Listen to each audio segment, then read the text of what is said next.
Hello and welcome. You're listening to the Evolvepreneur Secret Show for entrepreneurs, and I'm your host, Brian Silverthorne. And it's always my mission to help entrepreneurs make a difference with their businesses and to dig deep with things that will help them through the messy worlds of startup, growth, or relaunch. And today we're going to get some great information from our special guest to give you some good concepts and strategies to fast track your business. And our special guest today is Sandra Hunter. And Sandra has written 3 fiction books. She's had a college teaching career, and she's just launched her first business called Wild Women Leaders of Color. My apologies. Wild Women Leaders of Color. Welcome, Sandra. Thank you, Brian. It's good to be here. It's good to have you on the show. So I'm going to get started. First of all, where are you today? Where are you hanging out? I'm beaming in from Portland, Oregon, Ah, where it's been incredibly hot, well, hot for us anyway, not for hot for all those poor people suffering in Arizona and Texas, but hot for us. So it's yeah, been yeah. well into the 90s. Yeah, it's been hot on the. I'm in Northern California, so it's been a little hot Um, for us too. So, but Portland's a pretty city. it's lovely, yes. So, who is your ideal client for your new business? My ideal client is a professional woman who, probably an executive, who has had a lot of experience in her field. And we welcome both women of color and women who are not of color. And it's basically those women who have faced a lot of racism in the workplace, whether it's marginalization or isolation or, just being denied opportunities, gaslighting. And now that generation of women is looking to the next generation coming up and seeing that the same old issues, gender bias and racism, are still in the workplace. What's going to happen to the next generation and the generation after that? So my business comes in to look for those women to see if they're interested in mentoring the next generation. Oh, that's interesting. So, what is the problem that you solve for your clients? So they are anxious, they are tense, they carry a lot of anxiety around in their bodies. So the first step is to release that somatically. And then we center them in their story. And this might sound a little trivial, but being centered in who you are is incredibly important because you get messages externally telling you who you are. And this is not just in your work environment, but for social media, from marketing. So all of those things can impact you if you don't have a solid sense of who you are. So, with somatic stress release and being centered in story, women are just much more happy about being released from stress and from generational trauma and knowing who they are, and then become much more ready to step into mentorship with young women. Excellent. Well, the answer you just gave me may apply here to my next question, which is, what are the symptoms that your ideal client has? What's causing them to reach out to you for help? A sense of not knowing what to do next, of feeling stuck, of feeling overwhelmed. Usually, women come in with just no sense of who they are or little sense of who they are, frustrated, resentful, unable to set boundaries for themselves. So, a lot of the first couple of months when we work together is about resetting actual physical pain from stress, teaching them to understand how to de-stress the vagus nerve, to tap into the parasympathetic nervous system so that they can be calmer and make more objective decisions.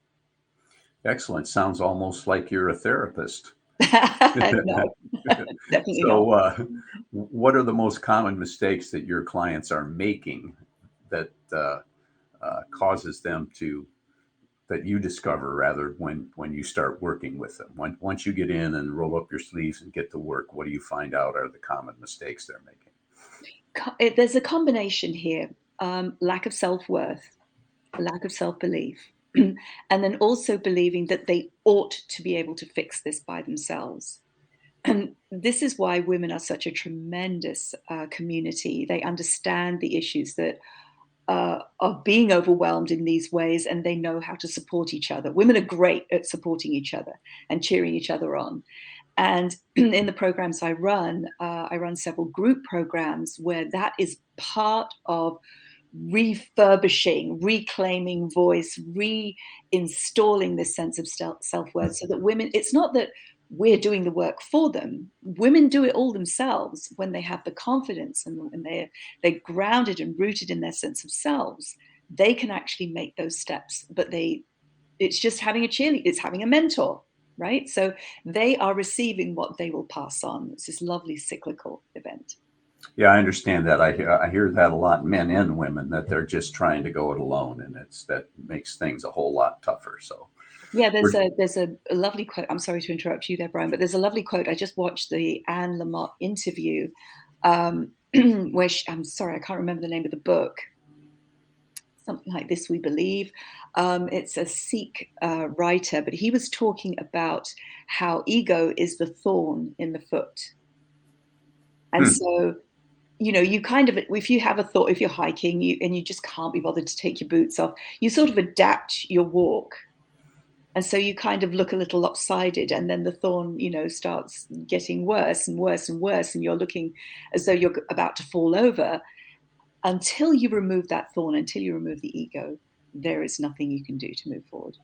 yeah, that makes sense. I get that. It's not a thorn in my foot. It's usually my sweat socks that are bundled up in my running shoes. Same thing, though. Yes, exactly. So we're doing good here. We got about 5 minutes. So if someone is considering reaching out to you, what's one action that they could take right now that would help them out? It won't solve all their problems, but maybe give them a good start. You can grab me at my website, wildwomenleadersofcolor.com, or you can grab me on my Facebook page. It's again, Wild Women Leaders of Color at Facebook, and there's a contact blob there. If you just reach out and say, hey, tell me more about it, then that will come to me and I can reach out to you and get you on my calendar. Okay, great. So Facebook and your website are the two main places that people can find you, right? Correct. Good. All right. So since all entrepreneurs have challenges, even those that are 6, 7, and 8-figure earners, what's your biggest challenge? The biggest challenge for me was believing that I could do this. It was a difficult decision for me because it came as a part of a series of decisions. I left my marriage of 24 years.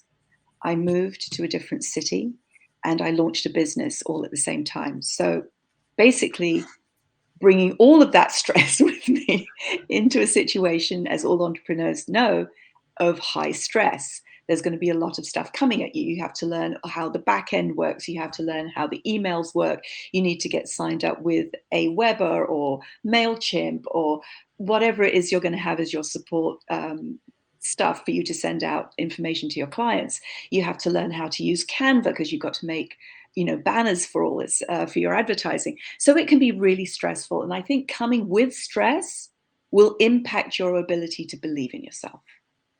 So one of the things that you need, most importantly, is a coach. Very good. Did you find yourself a coach? I did. I found myself a coach and a yoga teacher, and that has made huge differences to me. I also hired a part-time virtual assistant, which has been magnificent because it's released all of that stress for me around anything tech, which I'm rubbish at, and have somebody doing that has just really helped in stress release. Well, excellent. So you got some help early, and that's a great thing to do. Yes. So I got one last question here before we finish up. We got about a minute and a half. What's one question I should have asked but didn't? Wow. What can women expect to get out of the programs? Okay, Sandra, what can women expect to get out of your programs? They can expect to connect with and bond with a group of like-minded women who will support them both during and after the program. Whether they become, the mentorship program is called the Stealth Auntie Network, and you get enormous amount of support from that, and you get to feel as a graduate of the program, you get to feel as though you are changing the world. Women are going to change the world.